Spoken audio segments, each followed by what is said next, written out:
କୌଣସି କୌଣସି ଜଣେ ବ୍ୟକ୍ତି ଯେପରି ଭତ୍ତା ପାଇବାରୁ ବଞ୍ଚିତ ହେବେ ନାହିଁ ସେହି ପ୍ରତିଶ୍ରୁତି ସ୍ୱରୂପ ଆଜି ମାହାଙ୍ଗା ନିର୍ବାଚନ ମଣ୍ଡଳୀର ନିଶ୍ଚନ କୋଇଲି ବ୍ଲକର 27 ଗୋଟି ପଞ୍ଚାୟତର ଅଧିବାସୀ ମାନଙ୍କ ଭିତରେ ଆମେ ଆଜି ଭତ୍ତା ନୂଆ ଭତ୍ତା ଯୋଗାଇ ଦେବାର ପଦକ୍ଷେପ ଗ୍ରହଣ କରିଛୁ ଏବଂ ତା ସହିତ ବି 100 ଜଣଙ୍କୁ ସିକିମ ପଟ୍ଟା ଦେବାର ମଧ୍ୟ ପଦକ୍ଷେପ ଗ୍ରହଣ କରାଯାଇଛି ଏବଂ ଆମର ପ୍ରତିଶ୍ରୁତି ଆମର ପ୍ରିୟ ନେତା ମାନ୍ୟବର ମୁଖ୍ୟମନ୍ତ୍ରୀ ଶ୍ରୀଯୁକ୍ତ ନବୀନ ପଟ୍ଟନାୟକଙ୍କର ପ୍ରତିଶ୍ରୁତି ଦଳ ମତ ନିର୍ବିଶେଷର ঊର୍ଦ୍ଧ୍ୱରେ କୌଣସି ଜଣେ ବ୍ୟକ୍ତି ଯେପରି ଭତ୍ତା ପାଇବାରୁ ବଞ୍ଚିତ ହେବେ ନାହିଁ।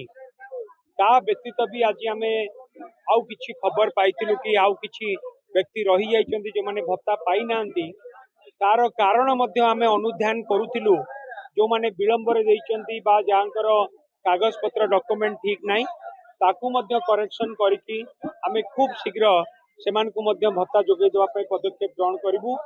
ଏହି ଜାଗାରେ ଆମେ 4 ମାସ ତଳେ ପ୍ରାୟ 2000 ଭତ୍ତା ଯୋଗାଇ ଦେଇଥିଲୁ। ଆଜି ଭତ୍ତା ଆଉ ପଟ୍ଟା ପ୍ରାୟ 1600 ଯୋଗାଇ ଦିଆଯାଇଛି ଏବଂ ଆଉ ଯେଉଁମାନେ ବି ଭତ୍ତା ପାଇବାରୁ ବଞ୍ଚିତ ଅଛନ୍ତି ତାଙ୍କୁ ଖୁବ୍ ଶୀଘ୍ର ଆମେ ଭତ୍ତା ଯୋଗାଇ ଦେବା ପାଇଁ ପଦକ୍ଷେପ ଗ୍ରହଣ କରିବୁ। ଆପଣଙ୍କ ନାଁ?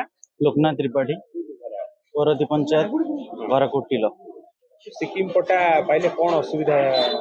बहु वर्ष धरी आमर बापा अजा पीढ़ी जमीटी को चाष करते तार स्थायी प्रमाण पत्र आम पाखे नाला।